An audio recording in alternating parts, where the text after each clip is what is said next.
মহাবিশ্বের সবচেয়ে সহজ সবচেয়ে সাধারণ মৌলটার কথা ভাবুন তো, হাইড্রোজেন। এর ভেতরেই কিন্তু লুকিয়ে আছে এক অদ্ভুত বিরোধাভাস। একদিকে এটা যেমন সৃষ্টির মূল, অন্যদিকে তেমনি ভয়ঙ্কর ধ্বংসের কারণও হতে পারে। চলুন আজই হাইড্রোজেনের দুটো রূপকে একটু কাছ থেকে দেখা যাক। এই যে দেখুন, স্ক্রিনের একদিকে হাইড্রোজেন চালিত স্পেস শাটল মানুষের মহাকাশ জয়ের স্বপ্নকে সত্যি করছে, আর ঠিক তার পাশেই একটা হাইড্রোজেন বোমার শক্তি, যা কিনা 10 মিলিয়ন টন, মানে 1 কোটি টন টিএনটির সমান বিস্ফোরণ ঘটাতে পারে। ভাবা যায়, একই মৌল অথচ তার কি দুটো ভিন্ন রূপ। তো প্রশ্নটা ঠিক এখানে, কি করে একটা মৌল একই সাথে আমাদের এত বড় আশার উৎস আর এত গভীর ভয়ের কারণ হতে পারে? এই ব্যাপারটাই আমরা আজ বুঝতে চেষ্টা করব। হাইড্রোজেনের এই যে অবিশ্বাস্য জার্নি, এর শুরুটা কিন্তু হয়েছিল অনেক অনেক আগে। বিজ্ঞানীরা যখন প্রথমবার এক রহস্যময় দাহ্য বাতাসের খোঁজ পেয়েছিলেন। মজার ব্যাপার হল, এই মৌলটাকে ঠিকঠাকভাবে চিনতে বিজ্ঞানীদের কয়েকশো বছর লেগে গিয়েছিল। ১৬শ শতকে প্যারাসেলসাস এটা প্রথম বানালেও হেনরি ক্যাভেন্ডিশই প্রথম বলেন যে এটা আসলে একটা আলাদা জিনিস। আর তার সবচেয়ে বড় আবিষ্কারটা ছিল এই গ্যাস পোড়ালে শুধুমাত্র জল তৈরি হয়। এটা সেই সময়ের জন্য একটা বিরাট বড় ব্যাপার ছিল। আর এর নামটা দেখুন কি চমৎকার। বিজ্ঞানী অ্যান্টনি ল্যাভোইসিয়ের এর নাম দিলেন হাইড্রোজেন। গ্রিক ভাষায় এর মানে হল জল সৃষ্টিকারী বা ওয়াটার ক্রিয়েটর। নামটা থেকেই যেন এর ভালো দিকটার একটা ইঙ্গিত পাওয়া যায়।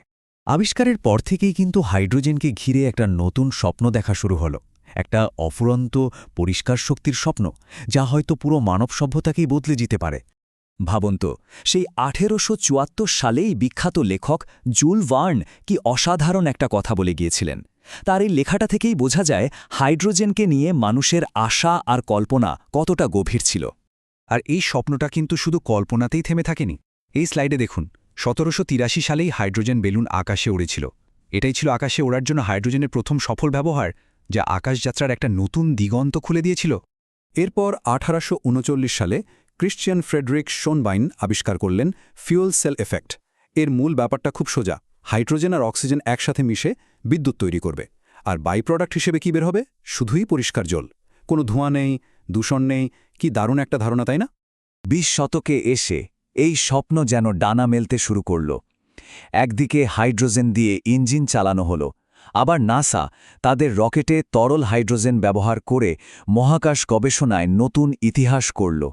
আর ১৯৭০ সাল নাগাদ তো হাইড্রোজেন অর্থনীতির মতো একটা ধারণা চলে এলো, যা একটা দূষণহীন ভবিষ্যতের আশা দেখাচ্ছিল। কিন্তু সব গল্পের মতোই এই গল্পেও একটা বড়সড় মোড় ছিল।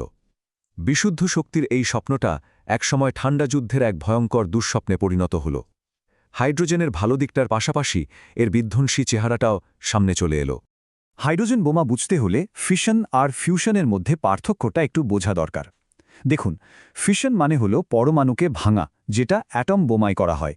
আর ফিউশন হলো ঠিক তার উল্টো, দুটো হালকা পরমাণুকে জোড়া লাগানো। সূর্যের ভেতরে ঠিক এটাই হয়। আর এই ফিউশন থেকেই হাইড্রোজেন বোমা তার প্রায় অসীম শক্তিটা পায়। আর এই ভয়ঙ্কর মারণাস্ত্রের পেছনের মূল মাথা ছিলেন পদার্থবিজ্ঞানী এডওয়ার্ড টেলর এবং গণিতবিদ স্ট্যানিসল উলাম। তাদের তত্ত্ব আর ডিজাইনই একটা ভয়ঙ্কর সম্ভাবনাকে বাস্তবে পরিণত করে। এদের ডিজাইনটা ছিল একই সাথে বুদ্ধিদীপ্ত এবং ভয়ঙ্কর। মানে ভাবুন একবার, একটা ছোট অ্যাটম বোম বা ফিশন বোমকে ব্যবহার করা হচ্ছে শুধুমাত্র একটা দেশলাই কাঠি হিসাবে। সেই কাঠির আগুন, মানে প্রচণ্ড তাপ আর চাপ, দ্বিতীয় ধাপে থাকা হাইড্রোজেনকে জ্বালিয়ে দেয়, আর তার ফলেই ঘটে এক অকল্পনীয় বিশাল ফিউশন বিস্ফোরণ।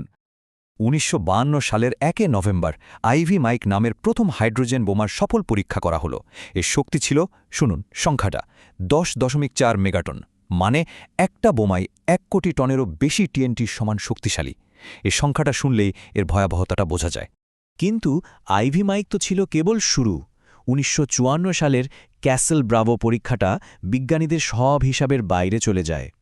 এটা এসাগর চেয়েও অনেক বেশি শক্তিশালী ছিল, আর এর তেজস্ক্রিয়তা বহুদূর পর্যন্ত ছড়িয়ে পড়েছিল। এই ঘটনার পরই সারা বিশ্ব প্রথমবার বুঝতে পারে যে এই অস্ত্রের পরিবেশগত ক্ষতি কতটা ভয়াবহ হতে পারে। তাহলে আমরা কোথায় এসে দাঁড়ালাম? হাইড্রোজেনের গল্পে একদিকে যেমন সৃষ্টা আছে, তেমনই আছে ধ্বংসকারী।